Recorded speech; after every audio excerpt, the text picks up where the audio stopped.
یاد رکھنا چاہیے اس انتخابات میں 8 فروری 2024 میں ان لوگوں کو ووٹ بالکل نہیں دینا چاہیے جنہوں نے ملک کا بیڑا تباہ کیا.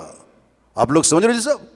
جنہوں نے فوجی تنصیبات پہ حملے کیے، ایران کو خوش کرنے کے لیے، روس کو خوش کرنے کے لیے، بھارت کو خوش کرنے کے لیے، اسرائیل کو خوش کرنے کے لیے فوجی تنصیبات پہ حملے کیے. فوج تو فوج ہے. اب کل پرسوں دیکھیے ایران نے حملہ کیا پاکستان پہ، ہماری فوج نے جوان مردی کا مظاہرہ کرتے ہوئے ایسا منہ توڑ جواب دیا کہ ایران پریشان اور حیران ہو گیا. میں نے کہا سلام ہے یار، سلام ہے. میں آج اگر یہاں آرام سے بیٹھا ہوں، مطمئن ہو کر بیٹھا ہوں، بھارت حملہ مجھ پہ نہیں کر سکتا ہے، اسرائیل نہیں کر سکتا ہے، امریکہ نہیں کر سکتا ہے، برطانیہ نہیں کر سکتا ہے.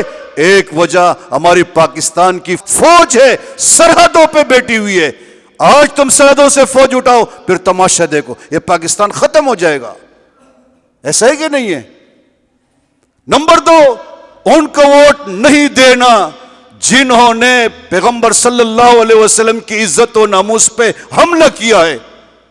آپ کو نہیں یاد جب ناجائز حکومت اس کی آئی، آسیہ جس نے نبی صلی اللہ علیہ وسلم کی شان میں گستاخی کی تھی اس کو رہائی دلائے، دشمنوں کے حوالے کیا کہ نہیں؟ تم پھر بھی اس کو ووٹ دو گے؟ نمبر 3، مت دینا ان لوگوں کو ووٹ جنہوں نے نبی صلی اللہ علیہ وسلم کے ورثاء کی توہین کی ہے، علماء کی توہین کی. میں قسم کھا کر کہتا ہوں اس منبر پر، اس پگڑی کی توہین کی، اس داڑھی کی توہین کی کہ نہیں کی ہے؟ ڈیزل کے نعرے لگا کر یہ سمجھے کہ چلو ہم اس کو بدنام کریں گے، لیکن میرا رب تو رب ہے نا. ہاں، وہ تو عز من تشاء وہ تو ذل من تشاء، وہ اپنے علماء کو کبھی ذلیل ہونے نہیں دیتا. رب نے کایا پلٹ دی.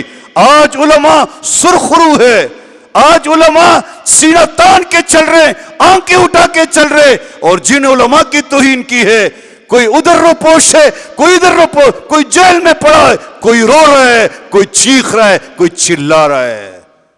ان کو ووٹ نہیں دینا. میں تمہارا ایمان بچاتا ہوں.